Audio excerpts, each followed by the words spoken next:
This program is made by MPT to enrich the diverse communities throughout our state and is made possible by the generous support of our members. Thank you. Connecting Marylanders to their government, this is State Circle.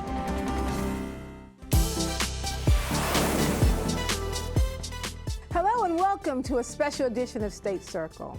This is MPT's sixth season of exploring the legacy and future of the region's historically Black colleges and universities. I'm Dr. K. Wise Whitehead, the host of Today with Dr. K on WEAA Radio 88.9 FM. Tonight, on this hour-long program, our team of reporters will visit the 6 schools in our area and introduce us to some new and innovative programs. But first, I went to the 2 HBCUs in Washington, D.C., starting on the campus of the University of the District of Columbia to meet President Maurice Eddington. So I want to begin with going back some, because I know that UDC, as it's affectionately known, it says that you are the second oldest HBCU, 1851. So can you take us back to a little bit of the history of UDC so we can understand your positionality around this? Oh yeah, I'd love to, thank you. Yeah, so the current iteration of the institution is the University of the District of Columbia, but as you stated, our origins date back to 1851 when Minor Teachers College, originally Minor Normal School, was founded. And it was founded as an institution for African American women.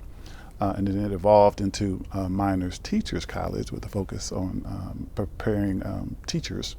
And so that's where our origins began. And then over time, as DC grew, the city expanded and established 2 additional institutions, Federal City College and Washington Technical Institute. And by that time, Minor Teachers College had evolved into DC Teachers College. And so you had 3 institutions in DC in the mid-60s, and the residents, as the city continued to grow, really put a focus on having a comprehensive university. And so those 3 institutions ultimately were merged into the University of the District of Columbia in 1976. And so now, moving forward, here we are as a comprehensive public HBCU land-grant institution, about to celebrate our 175th year of existence. Can you paint the picture for us? Oh yeah, yeah. Of Minor Normal Teachers College, what it was like at that time? Yeah. Because it wasn't situated at this place where you're located now. No, actually, one of the historical buildings is actually part of Howard University now. But you know, back then there was a focus, right, during slavery era, coming out of it, to provide educational opportunities for African Americans. And so across the South, particularly, you had a lot of new institutions for African Americans that focused on first just basic skills, and then they evolved into teaching institutions to prepare teachers. And so one of the, I think, most impactful aspects of Minor Teachers College and then ultimately DC Teachers College is that DC's public school system and the DMV's public school system were the beneficiaries of the talent that was produced. And so you had a cadre of talented professional educators across this whole DMV region that came through our institution, and many of them became educational leaders, right? And so our founding back then, it was really about coming out of the civil rights era, the slavery era, and educating a population, DC, and really upward mobility for citizens at that time.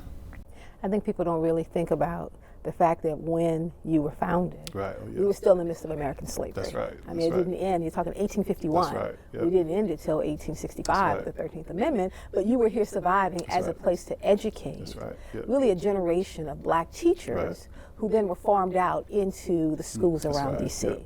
Which I think is an important part of your legacy. No, it's very important, you know, and that's our origin, right, is providing service to the community, right? So it started with education, right, educating the citizens, and then producing educators who could then go into those communities and provide educational opportunities. So to this day, that's still part of our DNA.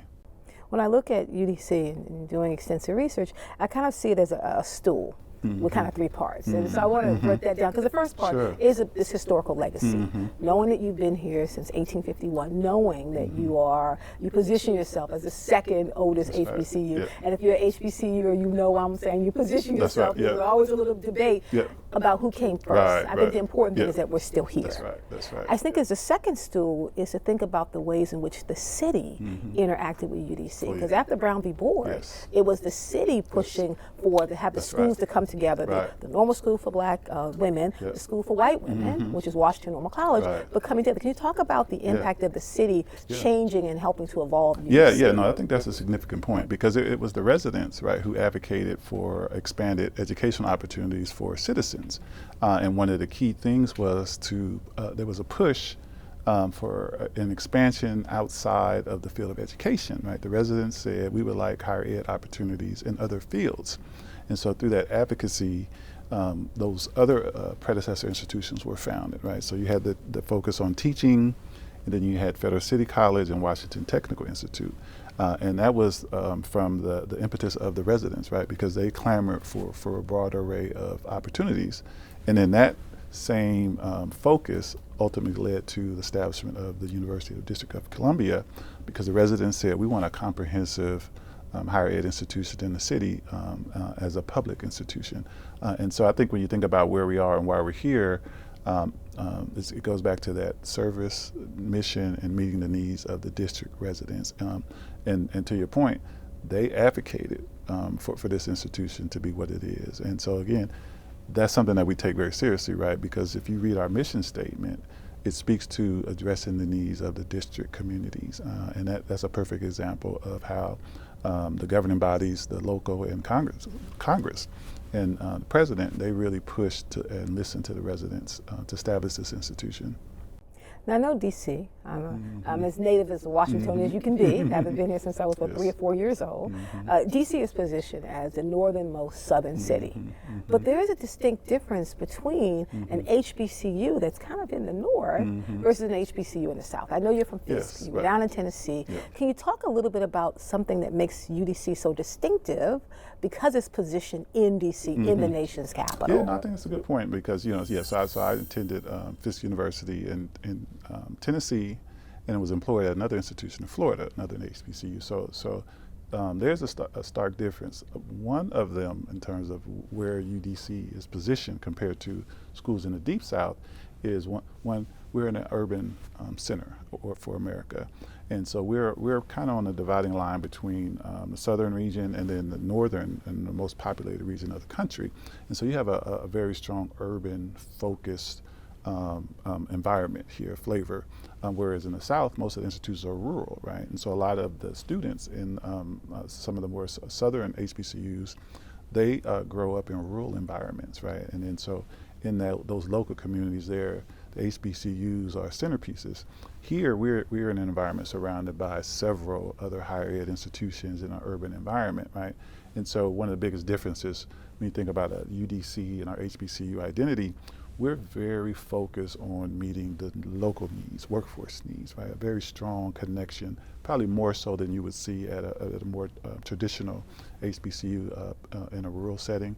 So that's one of the things that's unique to our identity. We have a very strong focus on the job market and making sure that we produce talent to meet local market needs, right? And then another unique aspect of UDC is we are a public university, but we're also part of the district government, right? And so we function in some ways as a city agency, right, government agency, and at the same time a public university, right? And so one of the things that means is we're very in tune to the needs of the district government, right? And so we work with our sister agencies to make sure that we're meeting their talent needs and providing programs and services that support the district's work. So we have a very unique, I think, perspective compared to some of our sister institutions.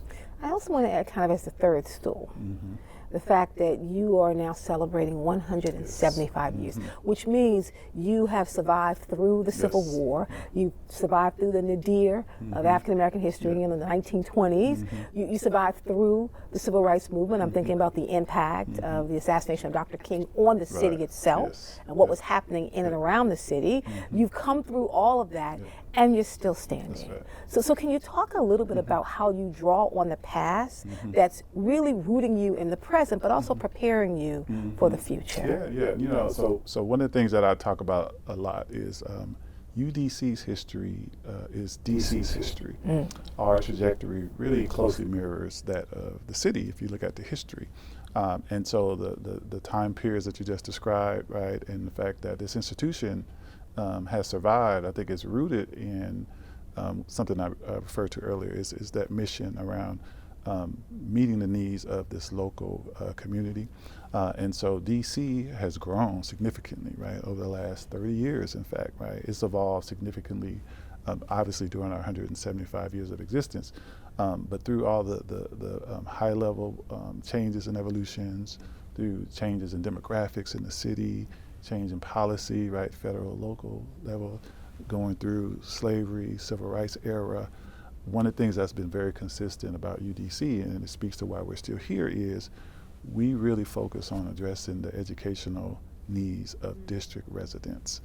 Now, I know that when people think HBCUs, one thing that comes to mind is that it's specifically suited to meet the needs of Black students, because that's what you get. Right, it's just right. even rooted in the title. Now, we know that the world is a lot more diverse than it's ever been, but with the changes in UDC and the changes in even the demographics of DC is still predominantly Black. We understand that. So who is the typical UDC student now? Yeah, and you know, and the thing about HBCUs is, you know, our mission is rooted in serving primarily African Americans, our history and mission. But when you think about how we approach our current mission and the work we do, we don't think of ourselves as existing to serve only one student population. We approach our work as providing a high quality education experience, access and opportunity for anybody that wants it. And so that still attracts primarily a certain demographic. But our focus is more on experience and addressing the needs of students, right? And so thinking about a typical UDC student, so we're very unique in several ways, right? We have our average age is higher than the typical public institution.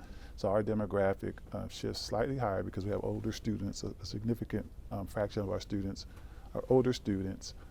We have first generation students coming out of the local public school system, but we also have people who've come back to school after being in the workforce. And so there's a good mixture. And we also, because we have a community college as part of the institution, we have 2-year programs. And that's where you'll see that diversity in terms of age range, because you have a lot of people who've been out there working. They want to come back and get a credential, short-term credential. And then one of the things that community colleges do is they provide on and off ramps for people. So people start, they go to school part-time, and so they take a little bit longer, right? And so we have all of that mix, and we also have a growing Hispanic population because it mirrors DC's demographics, right? And so as DC's Hispanic population has increased, we're seeing upticks in that too. But you know, we're still primarily African American in terms of percentages, right, around 60%. Dr. Maurice Eddington, the president of the University of District of Columbia, the 10th president, 175 years turning potential into power. That's right. Thank you so much. No, thank you. It's been a joy. UDC students interested in aviation and looking for a career among pilots and mechanics can choose the Aviation Maintenance Technology program. As MPT's Charles Robinson finds out, recent graduates are already working in major airports. Meet Esther Hart. She is a freshman, and Nola Jinja is a senior at the University of the District of Columbia. They're studying to be airline mechanics. Gina's interest came from his love of cars. I knew how to work with people, but not how to manage people, because some of the projects here, they make you a leader, and you have to manage people, work with them in a instructive way. So I learned how to do that, and a lot more information about planes. Being a female in a male-dominated industry is just one of the challenges. When I came in, I had no experience, no knowledge, but I came in very open-minded, and the journey so far has been very knowledgeable. So I've been learning a lot about planes, about engines, hydraulic systems, and a lot. So it's been a knowledgeable journey. I've always been interested in flying, and obviously that also implied that I also want to make sure that flying is safe. So that's why. Their classroom is in hangar number 2 at National Airport. They are under the supervision of Al-Salan Kamu. Our students come from different backgrounds.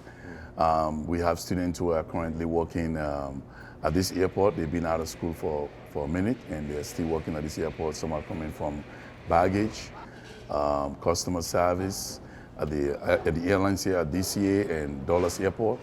Then we do have students that are coming right out of high school. So we teach them basically what they will be doing in the field if they are currently working in the field. That's what these aircraft are representing. UDC is one of 2 HBCUs in our area that deal with aviation. Not only do they deal with general aviation, but they also tackle commercial aviation. We showed up on exam day. Students must pass schoolwork and take an FAA test. The airlines is in short of mechanics. In 2036, the airline should be able to have at least 10,000 mechanics to be able to replace the retired mechanics because they're looking at the demographics in the field. There are a lot of old people getting out, and in about 10 years from now, you are talking about 5,000 to 6,000 mechanics will be retired. A need fulfilled by an HBCU. At National Airport, I'm Charles Robinson. As interest in HBCUs continues to rise, these institutions are reporting record-breaking enrollment numbers. A new film airing tomorrow night follows the changes, the misconceptions, and the current state of HBCUs through the personal stories of students and insights from experts. My name is Asada, and I attend an HBCU. Hi, my name is Deja Hubbard. My name is Peter Kamano. My name is Sam Weiss, and I attend a historically black college and university. How do you think going to an HBCU is different from going to a predominantly white school? I don't know. I really think it's all about what you make it.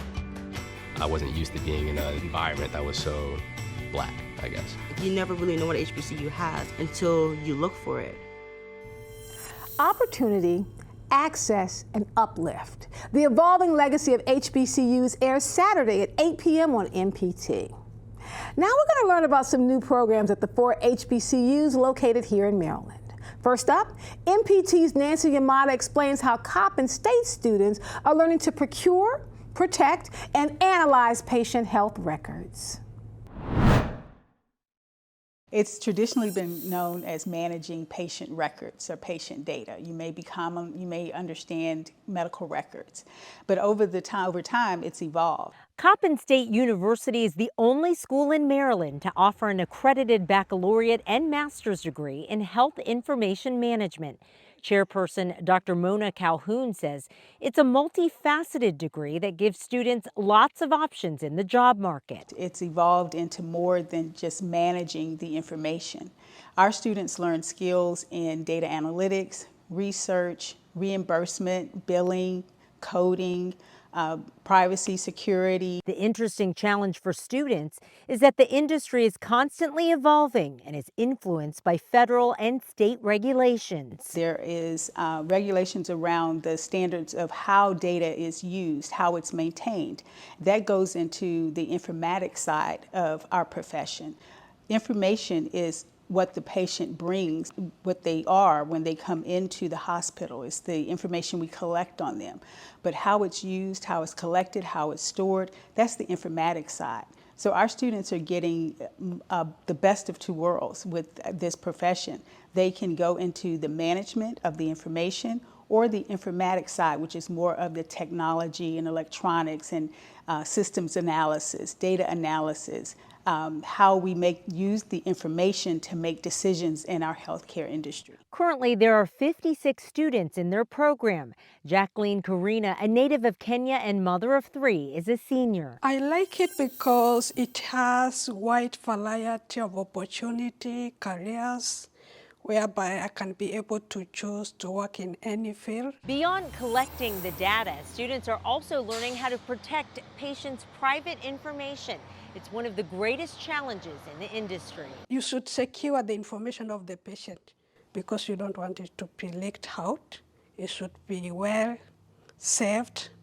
More so nowadays is computerized. When we talk about cybersecurity, when we talk about hacking, we have to stay in front of that. Even AI, how AI is evolving and used in healthcare to do surgeries, to help with diagnosis. So we have all of that incorporated within our program to help prepare our students for not only what currently is here, but what is to come. Coppin students are learning how to adapt as technology evolves, legislation passes, and new diseases are discovered. There's pride in knowing that the information they collect and protect is being utilized in a meaningful way. Without accurate coding of the record, hospitals are not receiving the reimbursement that they should receive. Without taking the data and analyzing it to determine how that information can be used to bring resources into a community. Perhaps there are a lot of children who need immunizations. That information is captured when they come into the hospital, and we see that that's a resource that's needed. At Coppin State University, I'm Nancy Yamada. A unique program at UMES and the university's Department of Fine Arts is drawing students from around the state and beyond. MPT's Sue Copen with that story. Welcome to today's joint sequential arts class. Open it up. Ooh, that's pretty cool. Instructor, Professor Elvin Hernandez. I'm going to go over again the expectations that we're holding on everybody. Sequential Arts 3, you should all know what you have to do by the end because you're already well into it. You're working on your comics, you're working on your covers, and you're working on your stuff. In Sequential Arts 1 and 2, we'll go over the requirements closer to the end. So what is sequential arts? Sequential arts is basically visual storytelling that involves panel-to-panel pictures and at times the combination of words and pictures. Chances are you've probably seen sequential art, but just didn't know it. We use sequential art in many ways to tell instructions or visual information in panel-to-panel storytelling. But of course the more popular version, and definitely the one that everybody wants to do more of, is comics, manga, anything that has to do with storyboarding work, whether it be for animation or for film, and some elements of like children's illustration, images that kind of follow one another. The term sequential art has only been around for 4 decades, coined by a comic artist to describe the art form and its 4 elements: design, drawing, caricature, and writing. It involves a lot of the elements of pre-production for, say, animation. You just have to create characters and create like environments. It has elements of graphic design because the pages have to look good and at the same time they have to tell their story. You have to be kind of a writer at the same time because you're not just drawing things, but you're also telling a story. And the sequential arts program here at UMES is attracting students not just from Maryland, but around the country and the world. It's still a program that if you look at the country, you're going to see programs that have sequential arts connected to it, but it's not the majority of art programs. And one of the big things about here is that we're the first HBCU to have it. Baltimore resident Harrell Tomlin is a recent graduate of the program. My passion really is the graphic illustration, but I can go into like designing stuff for like industries, or also like making my own animation or own cartoon if I want to, or movies. So I also could go into like game design for like concept art.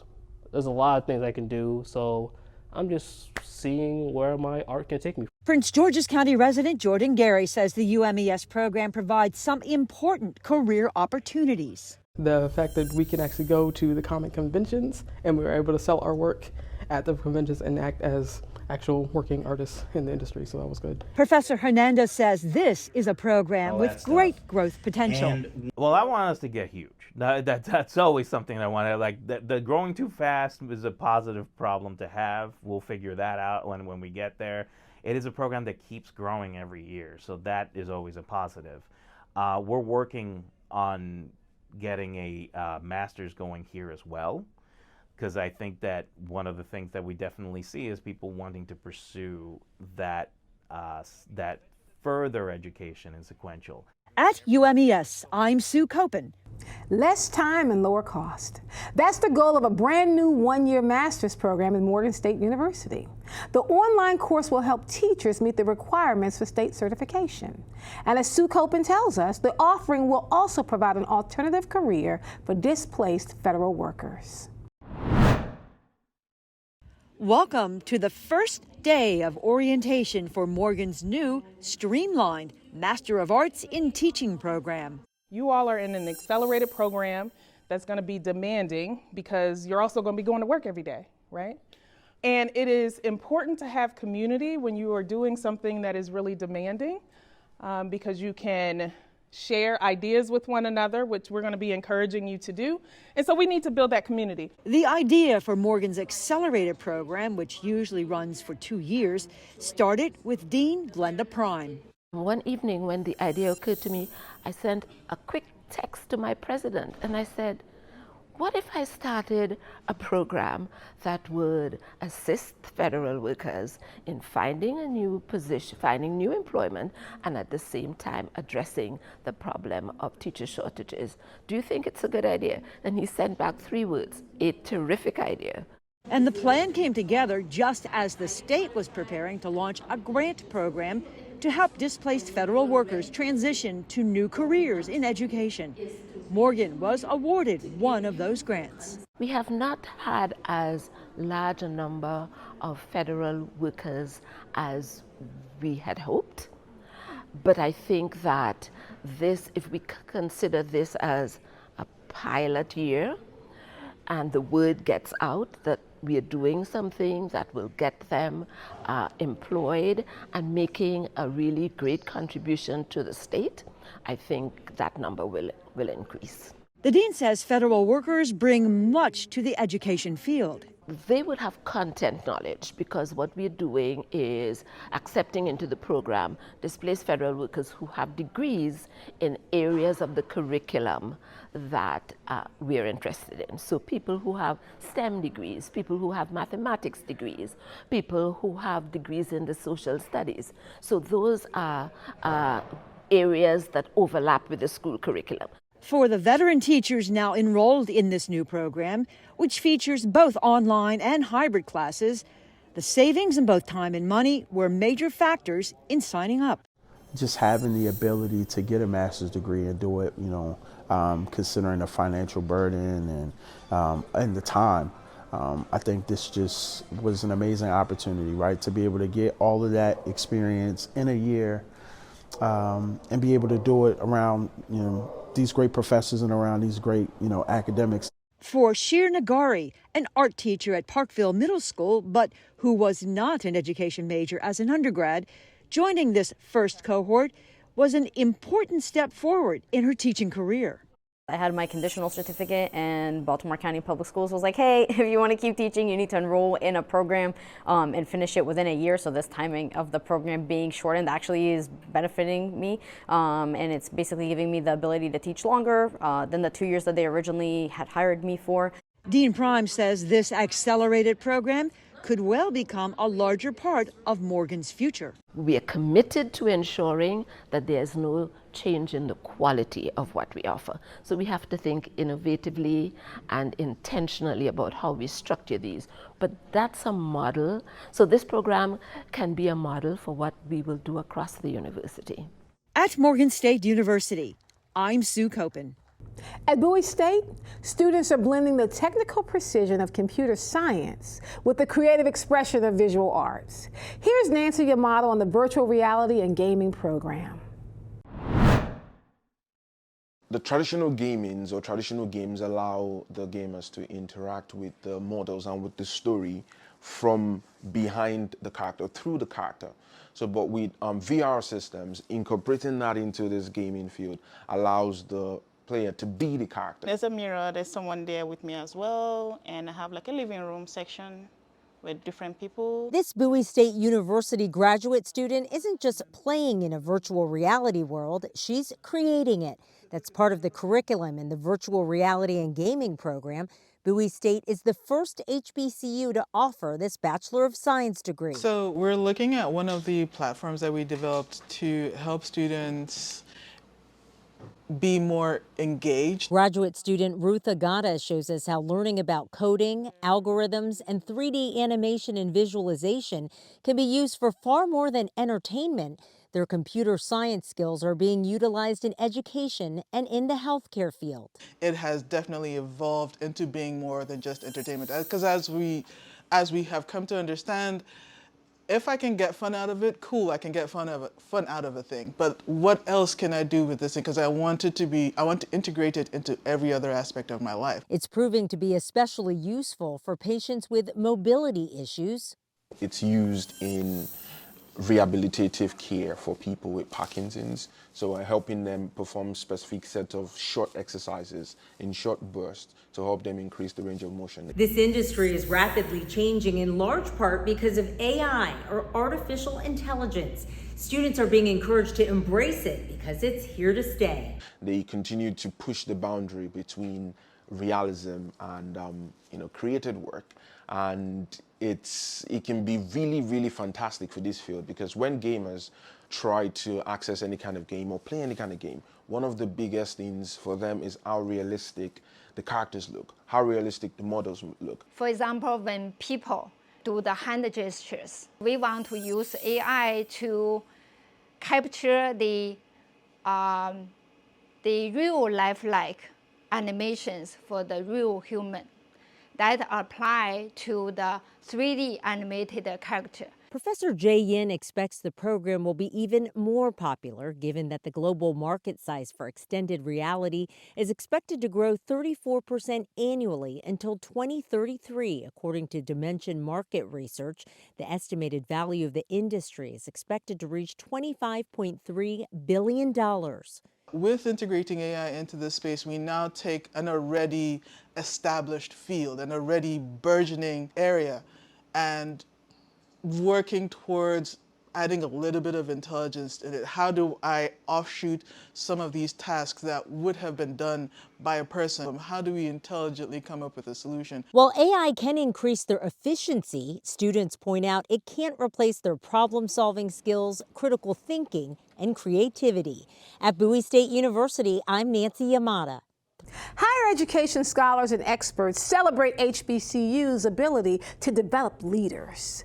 The leader of the Central Intercollegiate Athletic Association, known as the CIAA, Jackie McWilliams Parker, an HBCU graduate and former student athlete, has taken the conference and its postseason basketball tournament to new heights. Here's her story.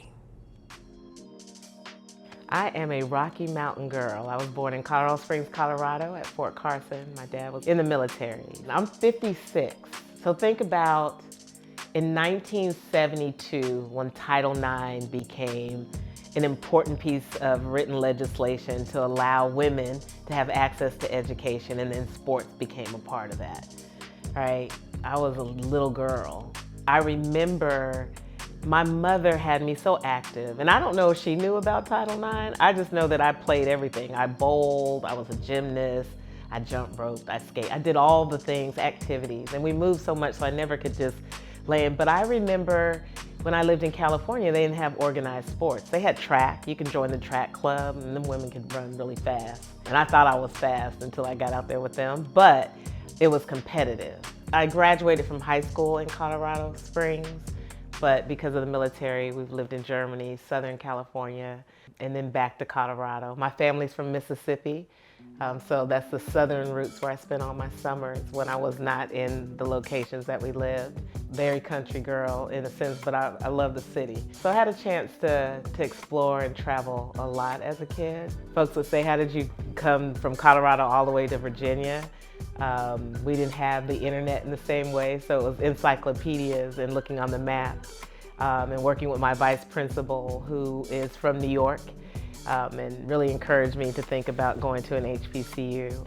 My family's they're Southern, so there's a SWAC family, Jackson State, Southern University, Alabama State, but I wanted to go somewhere different, and I wanted to be by the water. I'm a water girl. Living in Southern California gave me that love for the ocean, and so being at Hampton, the home by the sea, and then I heard they had this amazing basketball team, and I had a chance to walk on their teams. 1987, and I graduated in 1991. I played 2 sports, played volleyball as well. I was a walk-on for volleyball, so I didn't even have a scholarship. I did have scholarship offers. I came out as one of the top players in Colorado, but I didn't want to go to a majority white school. I wanted to go to a black college, and so I asked my parents if they would give me the opportunity to go to Hampton. I'd work hard to get a scholarship, and if I didn't, then I would figure it out. And so they helped me my freshman year, and then I earned a scholarship. We won the national championship. So as we celebrated this 50th anniversary of the CIAA, what a delight to be a part of that experience. There's only been 3 women's teams to ever win a national championship. There were 3 Jackies on the team. I was little Jack, I was a freshman. I know how hard it is to win in this conference. Now, when I played at Hampton, we were 33-1. We won a national championship.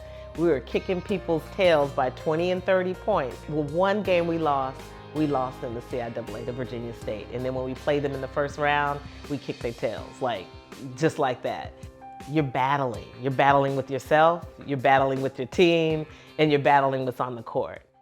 I just wanted to play. I don't ever think I thought about legacy or what that would look like. I just wanted to play ball. I wanted to go to college.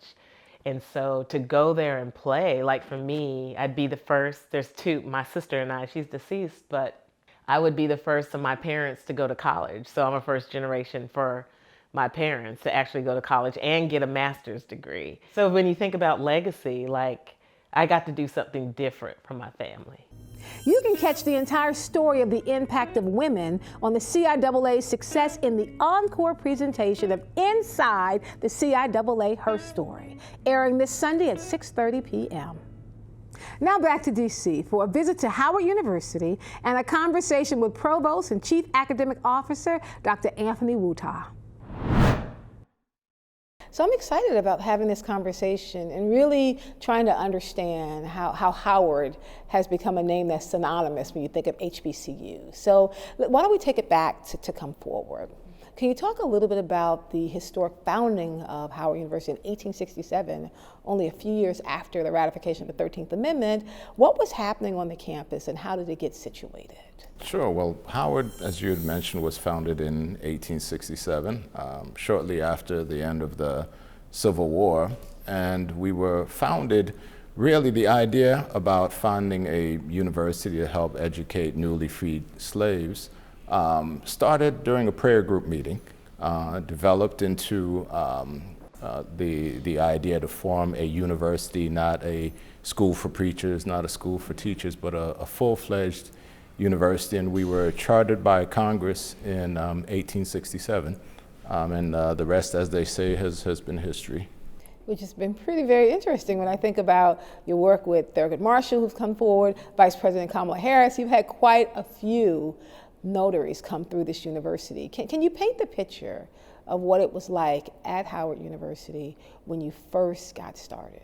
One of the things that I think is important about the founding of the university, and again, Howard was conceptualized as a university and with the intent to provide a full range of educational opportunities to newly freed slaves, but not only limited to newly freed slaves. Many of Howard's first students were also the children of the founders. And so we were one of the few institutions at that time that provided educational opportunities to young white women. And so if you look at the founding of the university and our earliest programs, divinity, law, medicine dates back to 1868, as well as pharmacy, Howard was different in the way that it was conceptualized. And I think that had a lot to do with not only the academic opportunities that we provided students. By 1869, Howard was also admitting our first international students. We had our first international graduates by 1872. And the first 3, as a matter of fact, came from one from Prussia, one from the Caribbean, and the other from what is currently Ghana.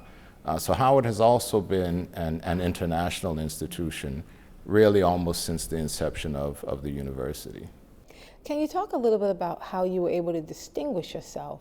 I mean, you think of HBCUs from the upper north all the way down to the deepest south. How did Howard distinguish itself? Well, I think one of the things that is also unique about Howard is obviously we're in the nation's capital. We're one of only two non-military academic institutions that receive a congressional appropriation. The other is Gallaudet. But I think being housed in Washington, D.C., in the seat of power, and with so much going on in terms of transit north to south and with the entryways to the west, there were a number of things that were centralized in this region where within, well now we're within a 90-minute ride to Philadelphia, we're within 4 hours of New York, and then certainly not that far from Richmond. So I think also because of Washington, D.C.'s central location, we provided opportunities and access to students from throughout the region and ultimately throughout the country for a variety of reasons. And certainly politics, being in the seat of the political capital of the nation, I think has also played a significant role. I know that Howard's unique in that you have the degrees in all professions, arts, sciences, medicine, you have a law school, which is really unique for HBCUs. So can you talk about how are you balancing trying to meet the demands in each of these areas equally? Well, that's true. Howard is the most comprehensive historically black college and university in the country. We have 14 schools and colleges, and we offer over 140 degree programs, undergraduate, graduate, and professional. And as you mentioned, we offer law degrees, medical degrees, pharmacy.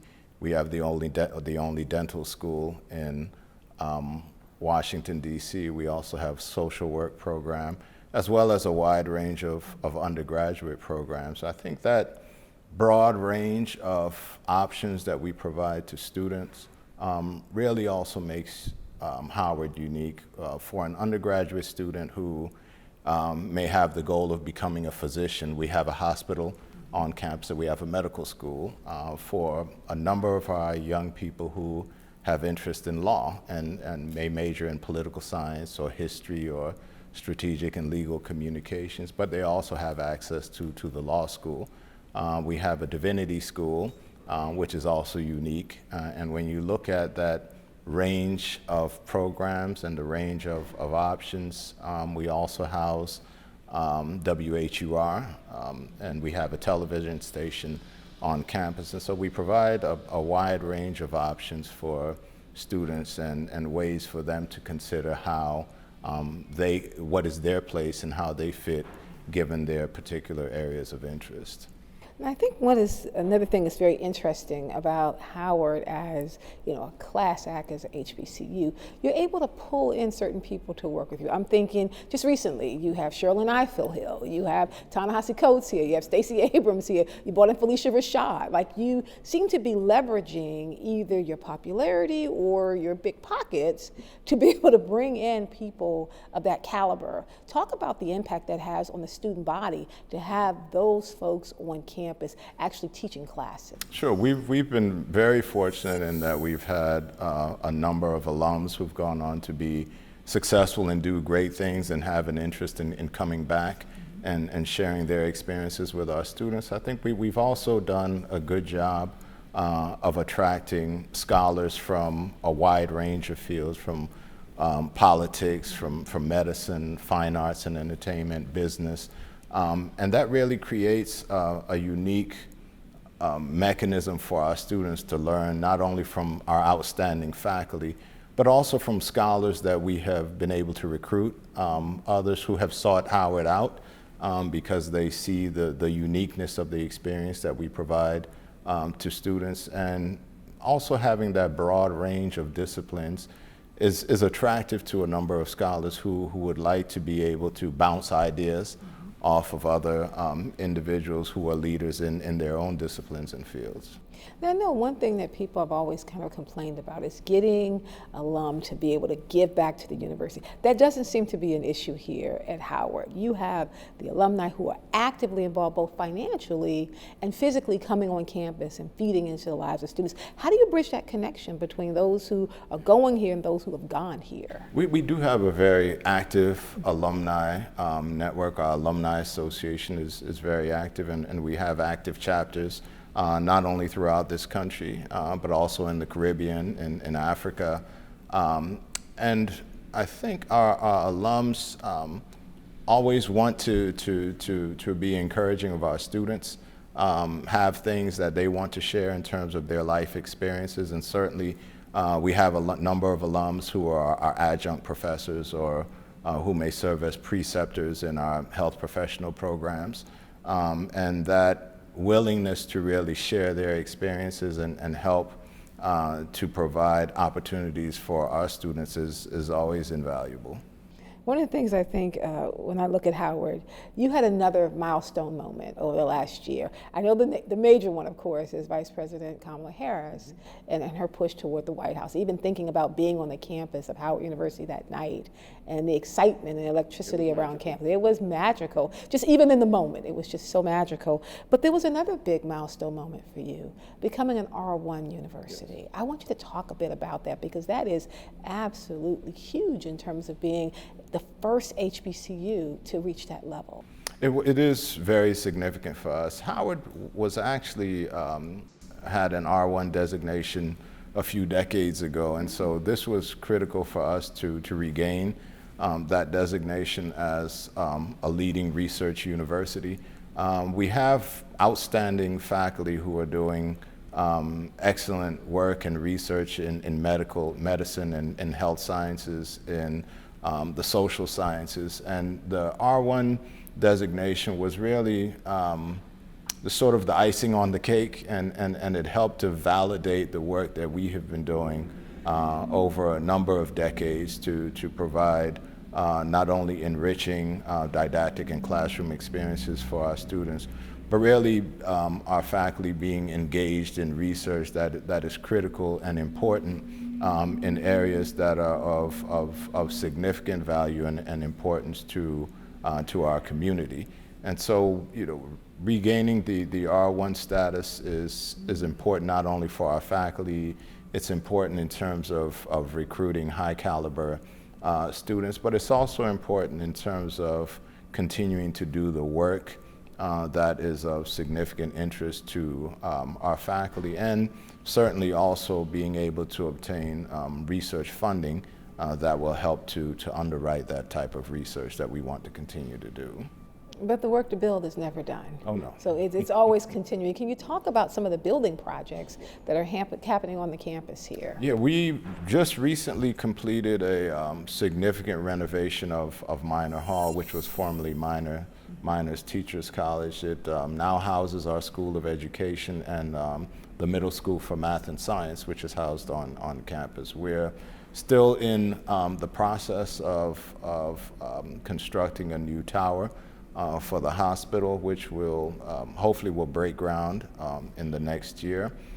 We have a number of other projects in terms of a new building for the Cathy Hughes School of Communications, and given our significant increase in enrollment and the demand for housing on campus, we're also looking to do new residential housing and a wellness and fitness center for our faculty, students, and staff. Thank you so much. Howard University, founded 1867. You're back to R1 status. I think people who know the university know what to say when I say HU. So I appreciate your time sitting down with us. Oh, thank you. It's been my pleasure. When colleges have spring break, students normally head home or they head to warmer climates. At Howard University, the break from classes means an opportunity to give back. MPT's Charles Robinson looks at Howard's alternative spring break. To get an auditorium of Howard University students to swag surf is nothing new. But when it's time to head to the alternative spring break, let's just say the Bison turn it up.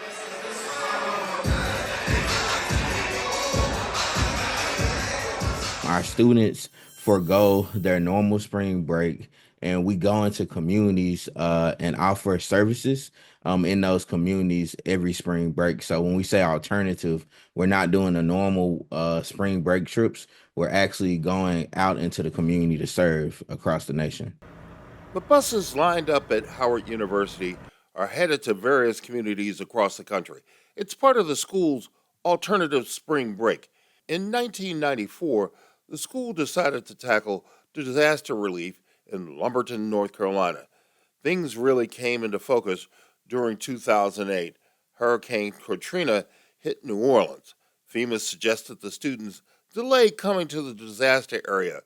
Students and their advisors went anyway to help. You have been in a unique position that you have both been a student in the program as well as an administrator. Tell me what you see and what the motivation you think is for students. It's the culture at Howard. So HUASB epitomizes what Howard University's mantra is: truth and service. So students understand, they're inspired, that they know when they go into these communities, they're going to be giving of themselves. What's unique about our alternative spring break is student led. So what does that mean? Our students, it's year round. So the students they're beginning for next year right now, actually. They begin planning, they go through multiple trainings throughout the year, as well as intensive leadership development. So some of the challenges actually is each year you meet a new student group and you start from scratch. On last year, we took over 1,300 students to 22 communities across the country. Site coordinators do research on the communities they will travel to, creating site initiatives to which they will lay the foundation of the experience. It can include youth empowerment and environmental justice. They identify problems and look for solutions. The program is open to all students. It's put Howard in that rarefied air. Students log 150,000 hours of community service, assisting some 22 communities across the country, making the Mecca the largest single school to do so. I'm Charles Robinson. Thank you so much for joining us for our special look at the HBCUs located in our nation's capital. In case you missed it, here's another chance to watch Becoming Thorogood tomorrow night at 9:30 p.m. This MPT original production explores the life and journey of Thurgood Marshall, the first Black Supreme Court Justice, from his native Baltimore through two HBCUs, Lincoln University, my alma mater, and Howard University, en route to becoming the nation's foremost civil rights attorney. This film was produced by a collaboration of HBCU graduates: Alexis Aggery, producer and director, and a Norfolk State University alum; Troy Mosley, supervising producer and a graduate from Southern University; co-executive producer Travis Mitchell, a Morgan State University alum; and Stanley Nelson, the Oscar-nominated filmmaker of Tell Them We Are Rising. He is also a co-executive producer of this important film. As we leave you with a look at Becoming Thorogood, remember, you can visit mpt.org/HBCU to watch any of our HBCU Week Now programs. I'm Dr. Kay Wise Whitehead. Thank you so much for joining us.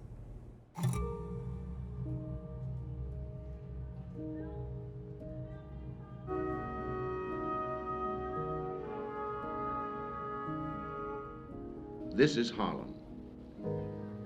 Harlem has always had the reputation of being a place of music, gaiety, and excitement. But to us, it has another meaning. Here, only Negroes live. How did this come about? The Negro was brought from Africa to be sold into slavery. A century ago, slavery was abolished, but a pattern of segregation took its place. This was a dark hour indeed, yet a blacker night would come, and the sun would not come out for a very long time. Our first guest tonight is the man who argued and won a case before the Supreme Court of the United States, which has affected millions of Americans who formerly had second-class citizenship. He's the chief counsel of the National Association for the Advancement of Colored People, Thurgood Marshall. Thurgood Marshall, he's the only Supreme Court justice in the history of the court who was more famous for what he did before rising to justice. He spent 6 decades of his life committed to, frankly, making the 14th Amendment's guarantee of equality real. Legally speaking, he's one of the founding fathers.